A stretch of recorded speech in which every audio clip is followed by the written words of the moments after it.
Me llamo Sawyer Jenkins. Y yo era el locutor de la Estrella del Océano. A las 12:17 de esa noche. Estaba a punto de poner algo de jazz para los pasajeros. Que no podían dormir.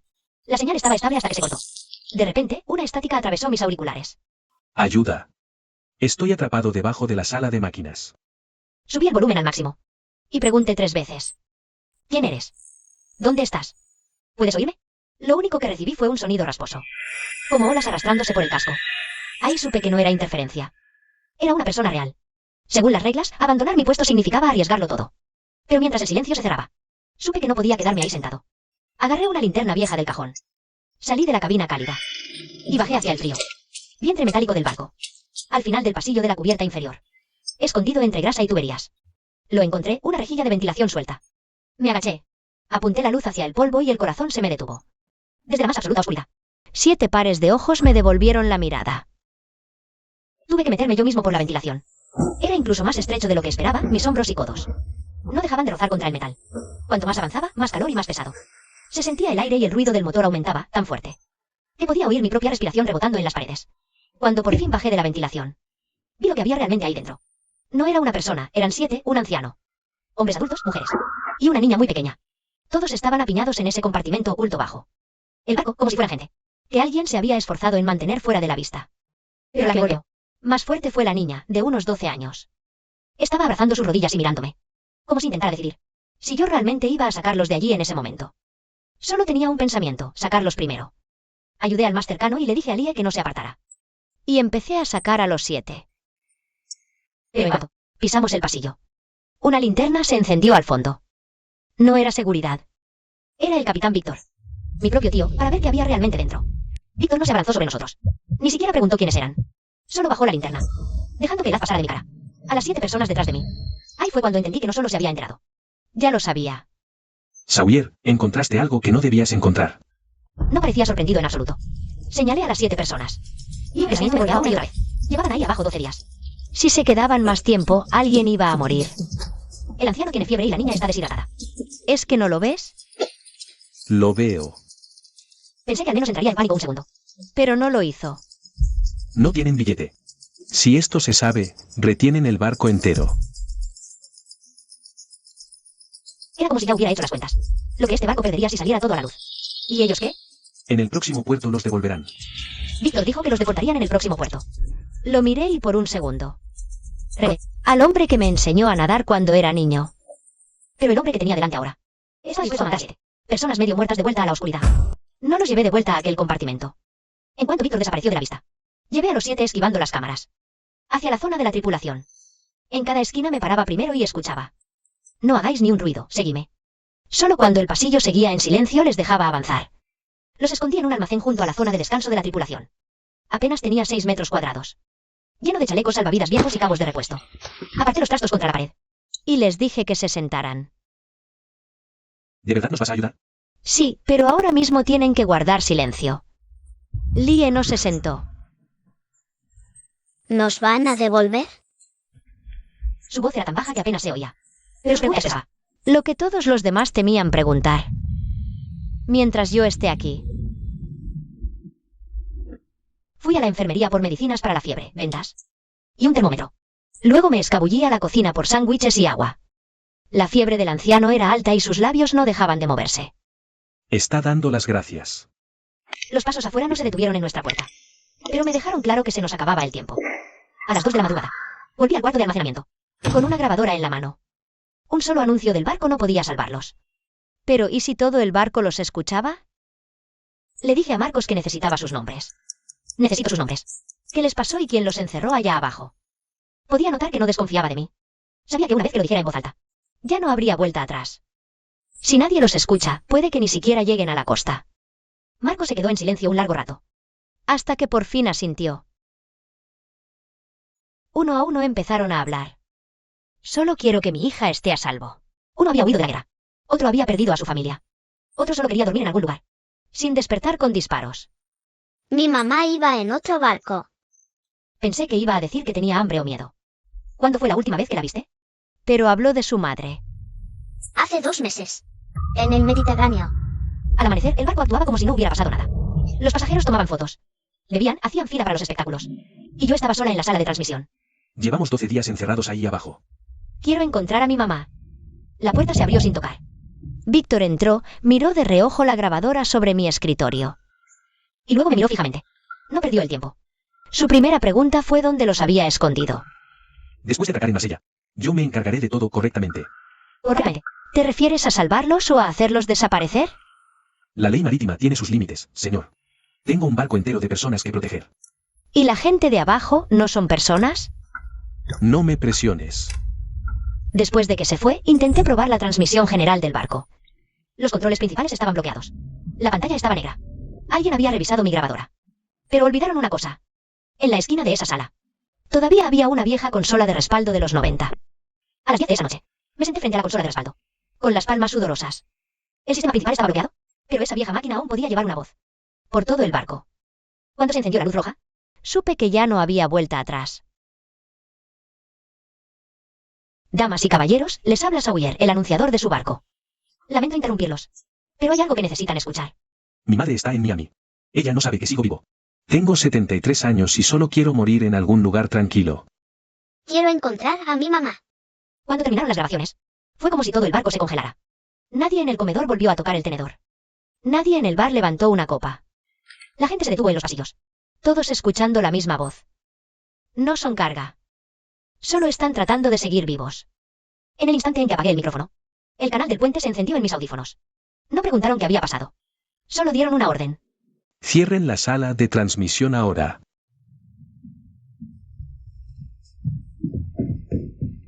No esperé a que vinieran por mí. Me escabullí por la puerta lateral y corrí hacia la cubierta. Las puertas de los camarotes ya se estaban abriendo. ¿Dónde están? Dejen pasar a los médicos. La gente salía con los teléfonos en alto, como si todo el barco hubiera despertado de golpe. Cuando llegué a la cubierta, Víctor ya estaba rodeado. Por favor, mantengan la calma. Vamos a manejar esto correctamente. ¿A qué te refieres con correctamente? ¿Los van a devolver? Pero ya nadie le prestaba atención. Mientras la multitud presionaba a Víctor pidiendo respuestas, Michael se me acercó desde el puente. Tenía el rostro pálido.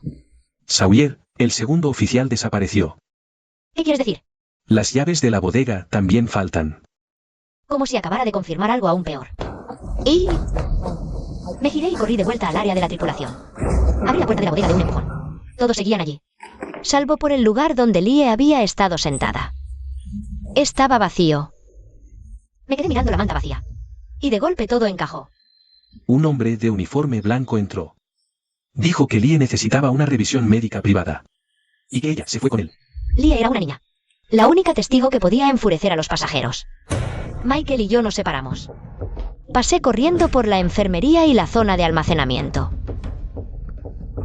Todos los pasajeros, por favor regresen a sus camarotes. Un pasillo de botes salvavidas, atento a la voz de una niña. Entonces escuché a Lie detrás de una puerta de aislamiento. Lie, soy yo. Lie Sawyer, tengo miedo. Su llanto era diminuto, como si el metal lo estuviera aplastando. No tengas miedo. Te escucho.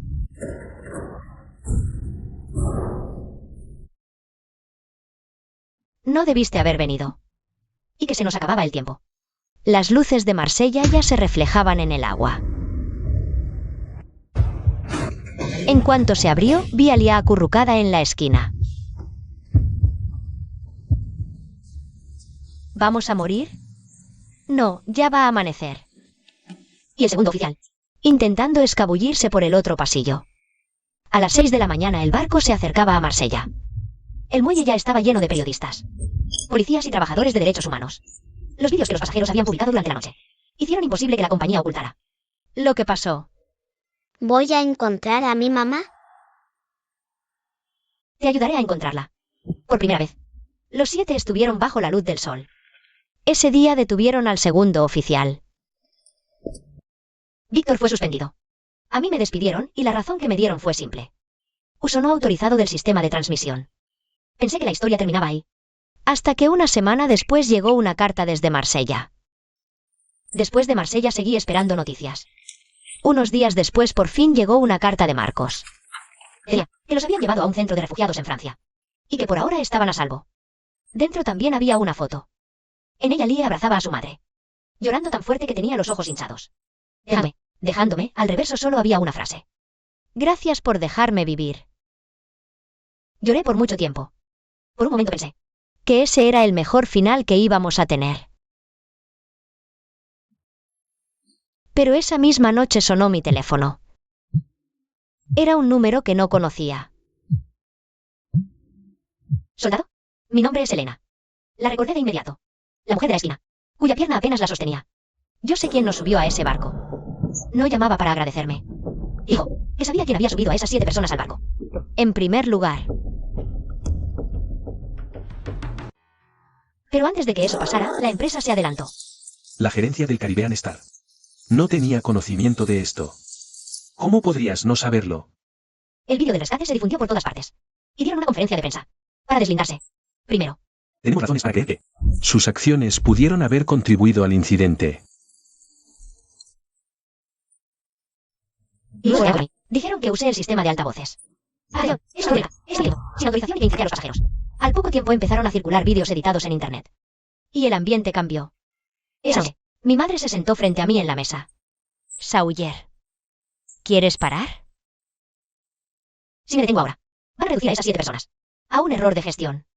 Fui a ver a un abogado. La grabación prueba ese incidente. Si quieres demostrar Que la empresa permitió esto durante años. necesitas un testigo interno. Me dio la única respuesta que importaba. Para derribarlos, necesitaba a alguien adentro dispuesto a hablar. El testigo interno llegó antes de lo que esperaba. El abogado de la empresa todavía estaba tratando de echarle toda la culpa al segundo oficial. Todas las acciones no autorizadas fueron resultado de Mala conducta individual de la tripulación. sentada en la galería. Me empezaron a sudar las palmas. Igual que aquella noche. Entonces entró Víctor. En ese momento parecía mayor de lo que recordaba. No sostuvo la mirada de nadie por mucho tiempo. Antes de sentarse, solo me miró una vez de reojo. La empresa tenía la práctica de deshacerse en secreto de los polizones. Después de descubrirlos, la pregunta llegó rápido y fue directo al centro del asunto. Por un segundo sentí que todo el aire había sido succionado de la sala. Todos esperaban a que Víctor respondiera. Víctor se quedó en silencio tanto tiempo que pensé que otra vez elegiría a la empresa. Sí. Pero al final respondió. Fue solo una palabra y derrumbó todo el muro.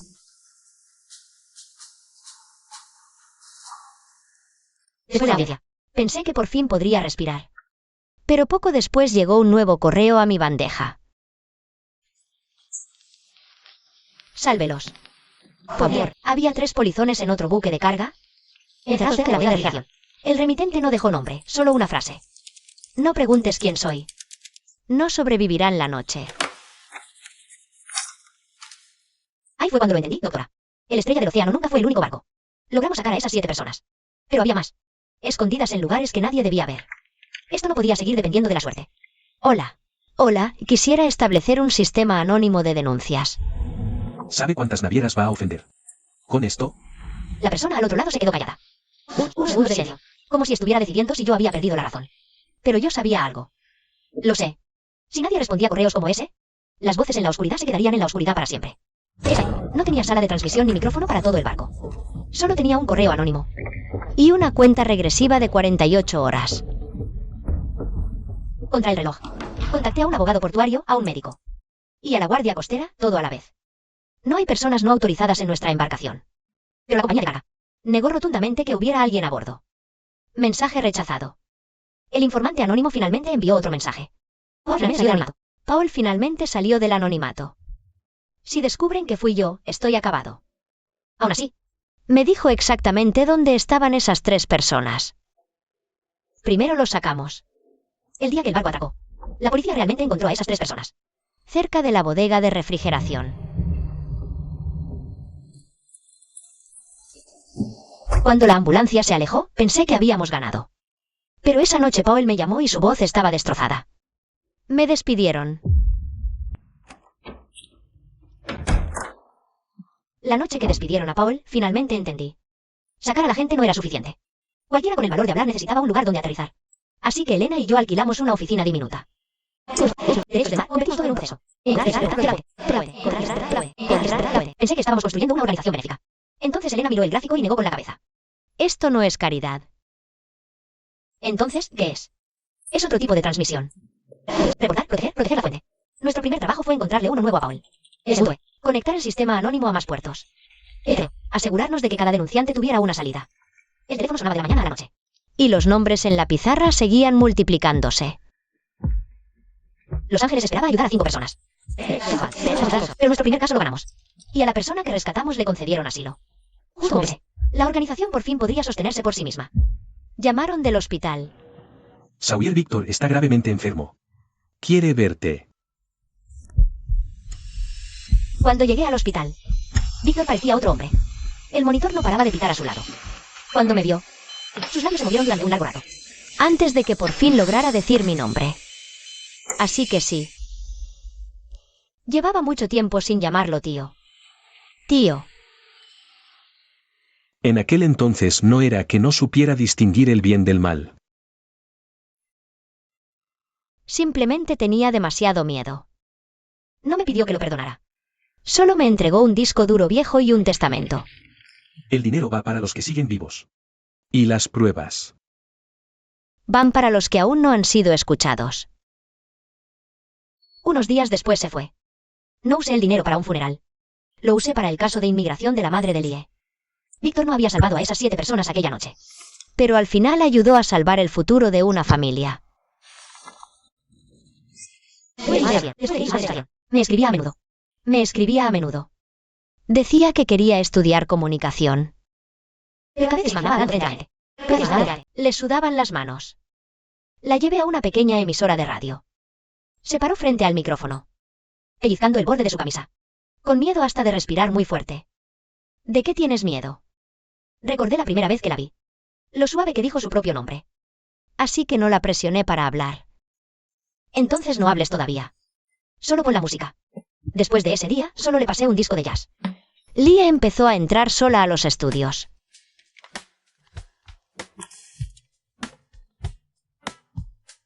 Un locutor no siempre tiene que hablar. No siempre. Un locutor ayuda a que se escuchen las voces correctas.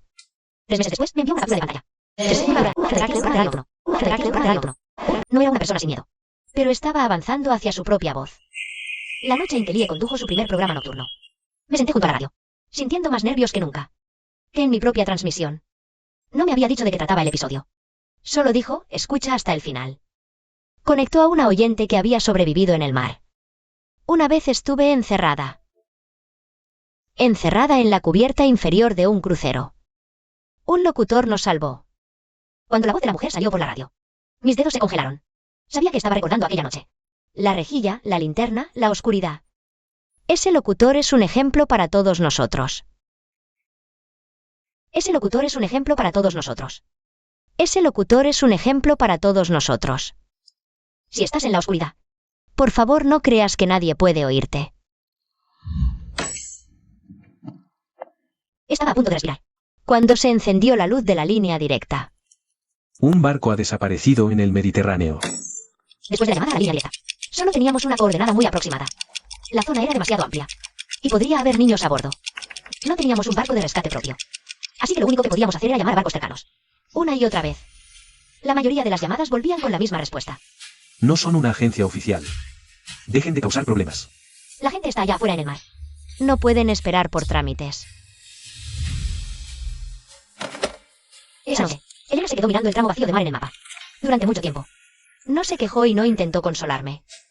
Solo dijo una frase que me mantuvo despierto toda la noche. Sawyer. Si siempre dependemos de que otros envíen barcos, siempre llegaremos un paso tarde.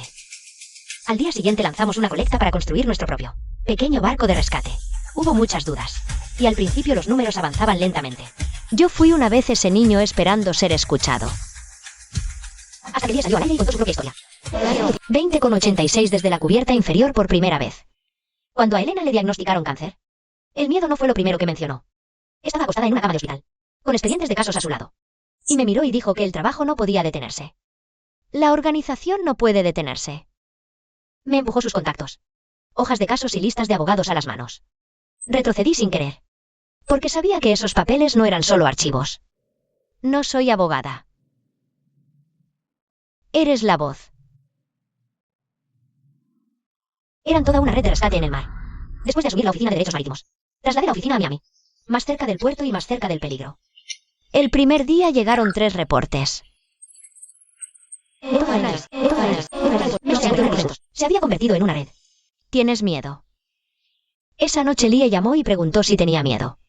Al día siguiente, una invitación para hablar en una conferencia del sector. Llegó a mi bandeja de entrada.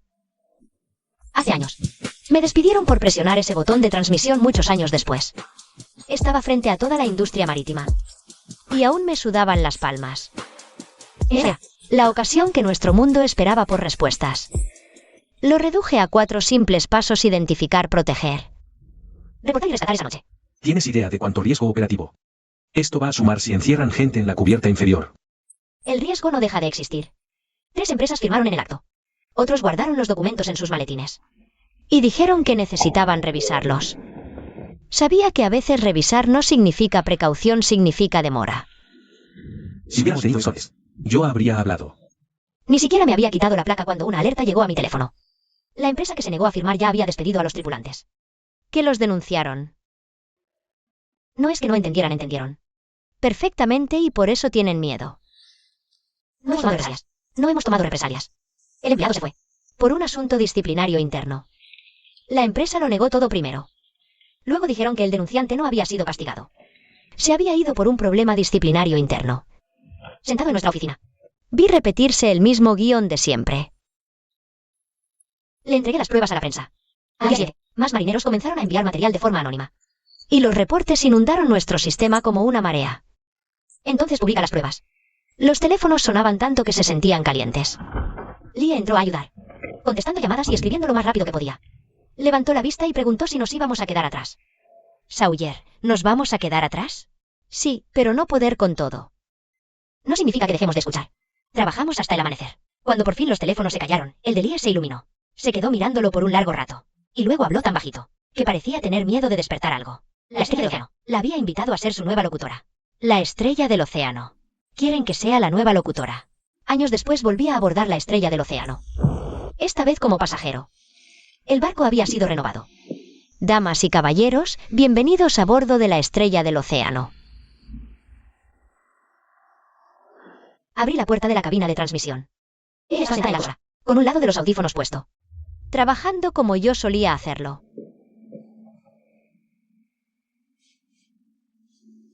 Lo logré. Me mostró la nueva consola de transmisión. El equipo había cambiado. Las perillas más suaves, las luces más brillantes. Pero en la esquina, ese botón rojo seguía ahí.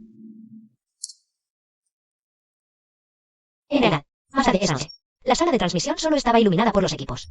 Lea estaba a punto de cerrar el registro, cuando el sistema emitió una única alerta. No era una notificación de rutina. La ubicación es bajo cubierta. Cuando saltó la alerta, el rostro de Lia perdió todo el color. En ese instante, supe que no estaba escuchando una señal rutinaria. Estaba siendo arrastrada de vuelta a la noche en que tenía 12 años. ¿Lo oíste? Lo oí. Sala de transmisión. No hagan clic todavía. Sí. El puente le ordenó esperar confirmación. Pero ella seguía mirando la señal de socorro anónima. Y nunca volvió a mirarme. No tiene tiempo que perder. Finalmente presionó el botón. Su voz retumbó en la primera línea. A toda la tripulación, habla la sala de transmisión. Hemos recibido una señal de socorro de emergencia. Desde la cubierta inferior. Equipos médicos y de seguridad, respondan de inmediato. Encontramos a 2 personas ocultas. Sus signos vitales. Unos minutos después llegó el informe desde abajo. Se habían encontrado 2 personas escondidas. Ambas con signos vitales débiles. ¿Hice lo correcto? Miré a Lie y por un momento no pude hablar. ¿Hice lo correcto? Sin saber qué pasaría después. No lo hiciste por mí. Entonces me preguntó para quién fue. No le di un discurso. Miré hacia las cubiertas inferiores. Las 2 personas seguían siendo sacadas. Por el equipo médico. Entonces, ¿para quién fue? Para ellos. Cuando subieron a esas 2 personas a cubierta, el equipo médico ya estaba esperando. El capitán notificó él mismo a las autoridades portuarias. Sin encubrimientos, sin traslados secretos. Así que las reglas sí pueden cambiar. Pueden, poco a poco. Esa noche, Lia puso una canción de jazz por los altavoces del barco. En cuanto llegó la melodía, de pronto recordé que hacía años estuve a punto de tocar una canción igual. Pero esa noche... Nuestro primer bote de rescate por fin estaba listo para zarpar. No era grande, solo un viejo remolcador que reconstruimos. En la proa pintamos un botón rojo. Algunos decían que era demasiado directo. Yo pensaba que ese era el punto. Un grito de auxilio debe ser directo. El primer día de salida, Lia estaba encubierta con la radio en la mano. Una llamada de auxilio entrecortada llegó entre la estática. Las coordenadas aún no estaban confirmadas. Pero la voz seguía ahí. ¿Están confirmadas las coordenadas? Todavía no. Pero la voz sigue ahí. Me quedé en el muelle viendo partir el bote. Elena estaba sentada a mi lado en su silla de ruedas.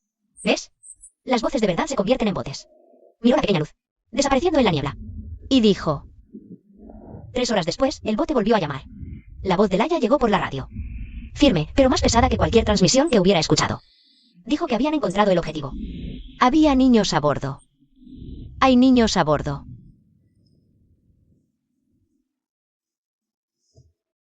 En el 20º aniversario de Derechos del Mar, la sala estaba llena. Rostros distintos, idiomas distintos, historias distintas. Pero todos alguna vez esperaron en la oscuridad. A que alguien los notara. Hace 20 años ayudé a rescatar a 7 personas. 20 años después. Detrás de esos 7 había miles de nombres. Marcos vino desde Venezuela. Gracias. La madre de Lia también vino. Por dejar que mi hija viviera. Tomó mis manos. Y su inglés seguía siendo entrecortado. Me agradeció por dejar que su hija viviera. Ella sobrevivió por su cuenta. Las fotos de las personas que habíamos ayudado comenzaron a proyectarse. En la pantalla. Vi ancianos, niños. Miembros de la tripulación, denunciantes y a Paul. Ahora era supervisor en otra naviera. En más de 20 años no solo ayudamos a la gente a sobrevivir. Evitamos que las voces fueran forzadas de nuevo al silencio. Cuando Laia subió al escenario. No fui la única a la que Sawyer salvó. Solo fui una voz que ella alcanzó a escuchar. Cuando cumplí 60, me retiré de Derechos del Mar. Laia tomó mi lugar y se convirtió en la nueva directora. La sala ese día era pequeña y las luces modestas. Pero mientras estaba sentada entre el público. Y la vi caminar hacia el podio. Estaba de pie en el podio sosteniendo mi antigua grabadora. Esa grabadora capturó llamadas de auxilio. Y también capturó testimonios. Hoy la estaba colocando en el archivo.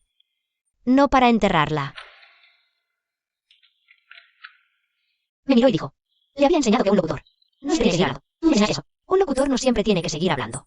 A ver, lo más importante es pasar el micrófono. Ahora, la gente aplaudió. Hacia mis manos. Y me di cuenta de que ya no temblaban como antes. Después de la ceremonia, Lia preguntó si extrañaría el mar. Sí. Entonces tómate tu tiempo para acostumbrarte. El mar nunca me abandonó del todo. A los 80 me senté junto al mar viendo el atardecer. Las olas golpeaban las rocas como un latido. Sawyer, encontramos otro barco en el mar. Vamos para allá. Está bien. ¿Hay algo más que quieras decir? Ella preguntó si tenía algo más que decir. Me quedé en silencio mucho tiempo. Los ojos desde la cubierta inferior. La luz roja en la cabina de transmisión. El silencio de Víctor, la silla de ruedas de Elena. Todos volvieron como olas, una tras otra. Presiona el botón rojo. ¿Cuál? Miré hacia el horizonte. Y entendí que el botón real nunca había estado. Solo en la cabina de transmisión. El otro extremo de la línea quedó en silencio un segundo. Entonces Lia dijo que lo había presionado. Miré hacia el horizonte, donde un pequeño bote se movía hacia la oscuridad. Mi historia estaba terminando. Pero las voces que habíamos escuchado seguían avanzando.